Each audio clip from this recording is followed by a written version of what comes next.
Hi guys, welcome back to my channel. I'm Leanna. We're here to build a peer support group for suicide survivors. I lost my brother 20 years ago to suicide. Lost some friends, some other family members along the way.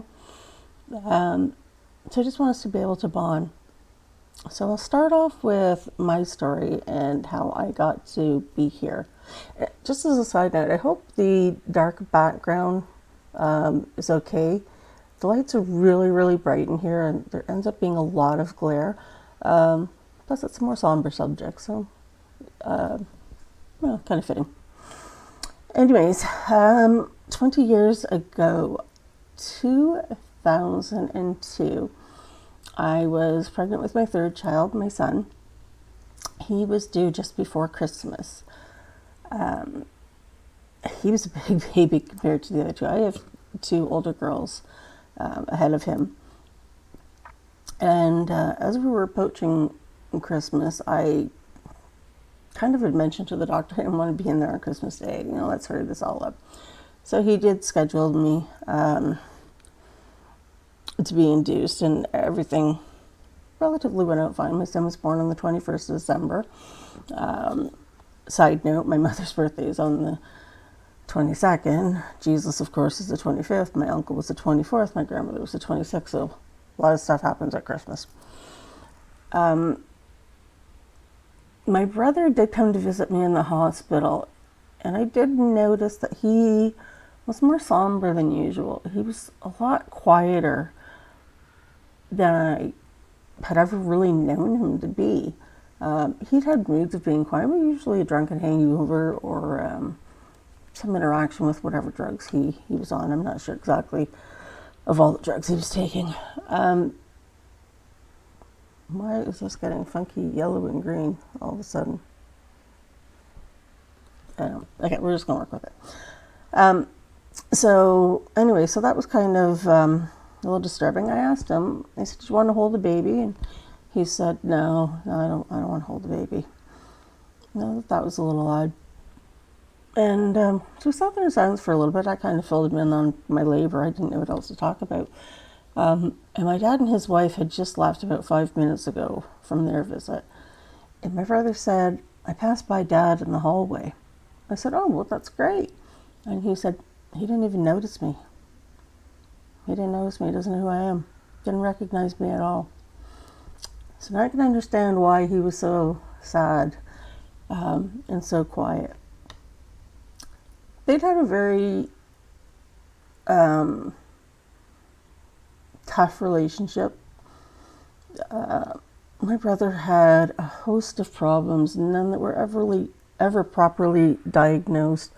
Kind of postpartum, he was diagnosed with bipolar. He was born with a lazy eye. He was dyslexic. He had a lot of trouble with learning disabilities. There was just kind of like a whole host of problems, but no one umbrella that it really fit under.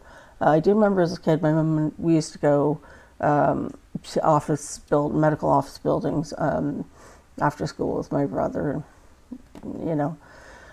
Anyways, that being that. So we came home. My stepmother had phoned and asked me if she thought it would be okay if they invited Brett to Christmas. I said, "Yeah, of course it would be okay." And she said, "Well, I thought you guys were fighting or whatever." I said, "No, he came to the hospital. He met Joe. Everything's great. We've been getting along great for a while." And she said, "Okay." She said, "So it's okay with you?" And I said, It's fine with me, but it's your house. Do what you want." Anyways, they chose not to invite him. I don't remember exactly when she told me, but it was kind of like, well, you never know how he's going to react. And we didn't really want to have to deal with that at Christmas. You just had a baby, blah, blah, blah, blah, blah, whatever. My mother, I may have to backstep a bit. My mother was a very active alcoholic at the time. And my grandmother lived with my brother and my mom. the day before I went in to have my son, my grandmother went missing. And that scared the hell out of us. Luckily, it was a really warm day in December for Canada. She was found over at the local mall. That was fine. The police brought her home. But they were trying to tell my mom, this can't happen again, and this isn't the best situation for her. She can't stay here. So she was admitted to the psych ward at the nearest hospital. Now, my grandmother was the bank account for my mom and my brother. My mom had a very small pension, and my brother had a really hard time holding a job down. When my grandmother was admitted to the psychiatric ward, all of her assets were frozen. So, back to Christmas. So they never invited him to Christmas. A couple of days after Christmas, he came by with a friend of his, dropped off some gifts for the kids. We sat, we had a great, a couple hours visiting. I don't remember if he did hold Joey or not, but he was a little more receptive to it. He seemed to be a little bit more at peace with whatever was going on, but I knew it still bothered him. Anyways, I had to go and nurse my son, and they said, well, we'll get out of here. And they went to get into the car in the driveway, and I remember the side light being on at the house. And I remember my brother having a strange look on his face, and he said, goodbye, Lee, I love you. Lee was his nickname for me. Nobody else was allowed to say it. Didn't think much of it. Now, jumping ahead a little bit, with my grandmother's assets being frozen, we had to apply to the government for a guardianship to get a hold of her. My mother obviously was in no shape to do that as an alcoholic, although she did put a petition in against us. That took us almost 2 years before that was finalized.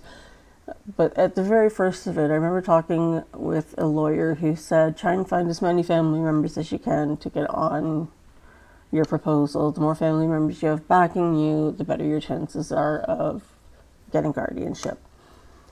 So I reached out to contact my brother. We weren't really close with any other members in the family, my mom's extended family. Couldn't reach him. I went on for 3 or 4 days, still couldn't reach him. Now, this is 20 years ago. We didn't have the internet and Google and MySpace and TikTok, whatever, everything that's out there. We had Yahoo, from what I remember. And there was an electrical problem at my mother's house where my brother was in the bedroom on the main floor, the den, if you want to call it that. In his bedroom upstairs, they were somehow miswired. So if you turned on the light in my brother's room upstairs, the power went off in the bedroom that he was actually living in downstairs. Again, if you turned it off, the power would come back on. So while I'm on the computer trying to message him, where are you? You need to get in touch with me. I keep leaving you messages. All of a sudden, it would pop up saying he's online. I'm like, why aren't you answering me? Why aren't you answering me? So this goes on for a long time. I start reaching out to more of his friends. Have you talked to him a little bit before this, that, and the other? Nothing. This went on for 10 days. On the 10th day, by trade, my brother was a tow truck driver. It's a close community.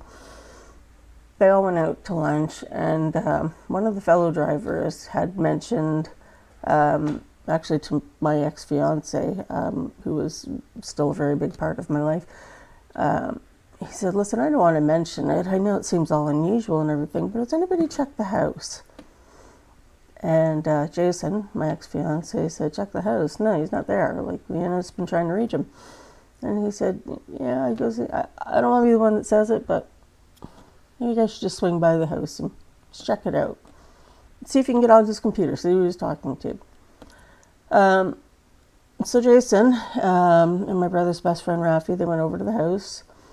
My mother was a little hesitant to let them in, but she did let them in, and Jason had said, we just want to go through his computer. Leanna's really looking for him. She's got some important information for him. So we just want to see who he was talking to on the computer last. And he's a long distance truck driver. He could be anywhere. So they started doing that. Jason, about 3 years prior, had found a close friend, close friend's brother, in his basement. He rented a basement apartment to them. We had all gone out to play soccer with the kids. They had come home, and when his brother came home and went downstairs, he found his younger brother, Tim, had hung himself.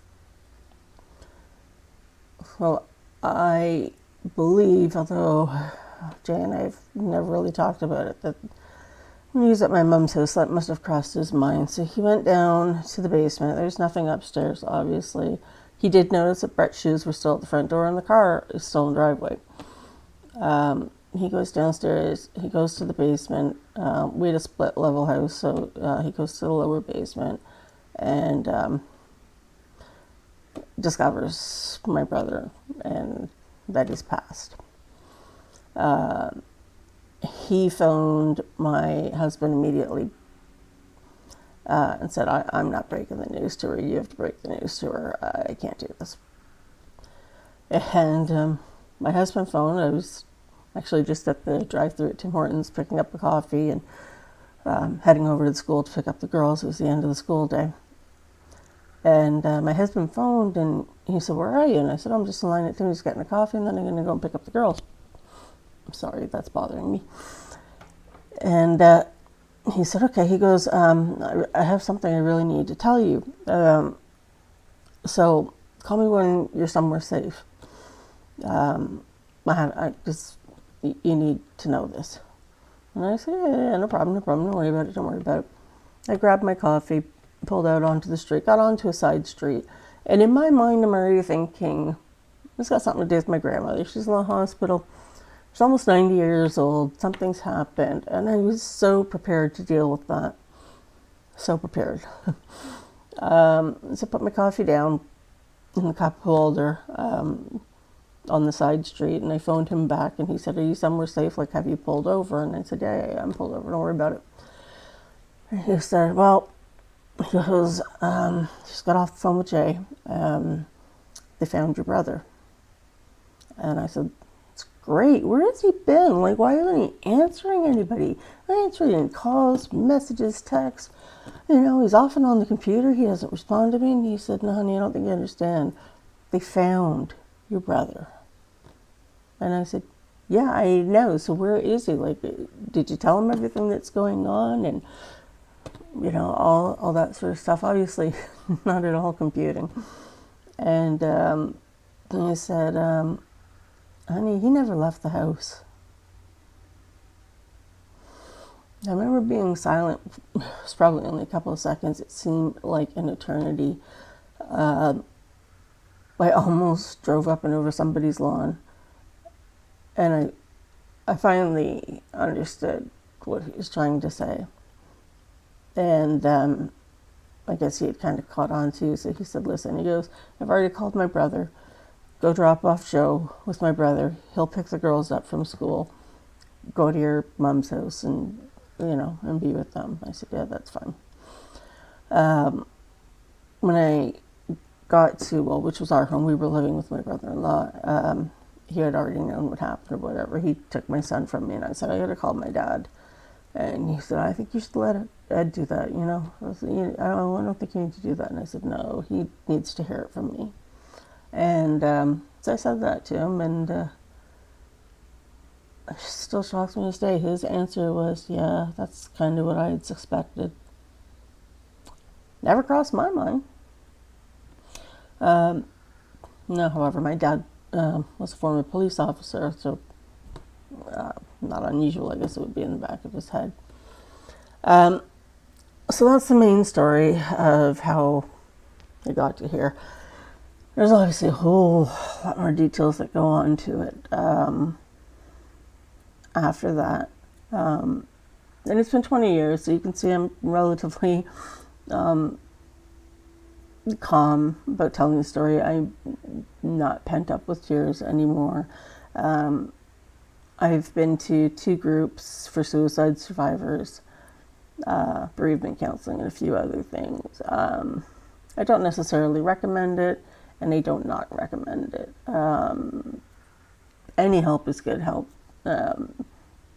If you walk away from any kind of help that you've sought with at least one message that resonates with you in a positive manner, then it was well worth it. So, on that note, I've taken up a lot of your time. Thank you for joining us, and thank you for listening. Please leave comments down below. I'd love to hear your comments. If you're interested in sharing your story, I would love to hear your story. And from time to time, I've done a lot of research on it in the last 20 years. So from time to time, I'm just going to post little videos on the information and society's opinion of suicide and how it really hasn't changed, and some references to the Bible. Hopefully I'm not insulting anyone by doing that. And we'll go from there. So thanks for joining me. Hit the like button, subscribe if you want to hear more. Please be a part of this. There's not a lot of peer support out there for suicide survivors. I would like for this to be a mainstream peer support group more than anything. So thanks, guys. We'll see you again soon.